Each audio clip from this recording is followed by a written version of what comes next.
If you see just one ant, don't think it's a coincidence. It's a sign that there is already an entire colony nearby, often hundreds or even thousands of them hidden beneath the surface.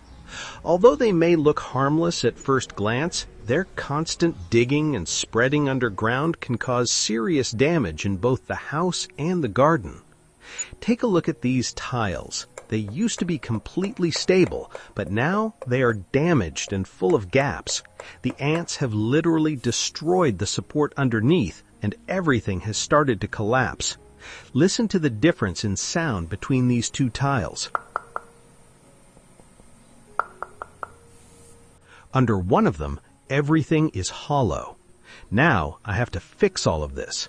They destroy everything they reach, slowly but surely. And in the garden, the situation is even worse.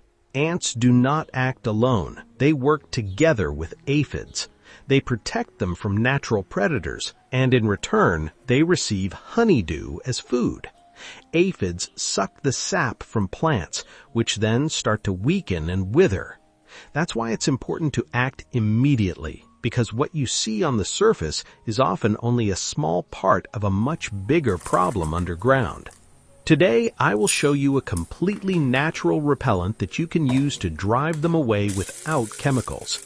The first ingredient is cloves, which I will grind into a fine powder.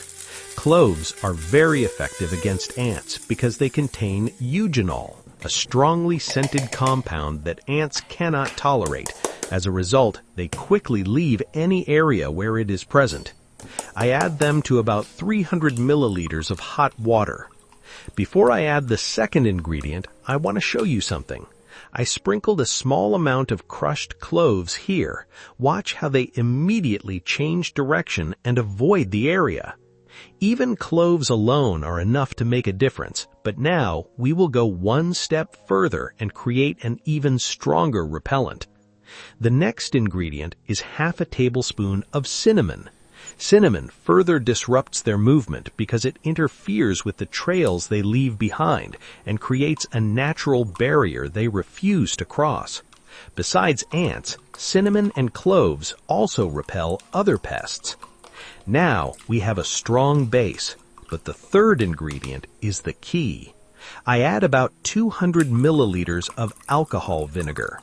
Vinegar enhances the effect because it disrupts the traces ants leave on surfaces and creates an environment they avoid.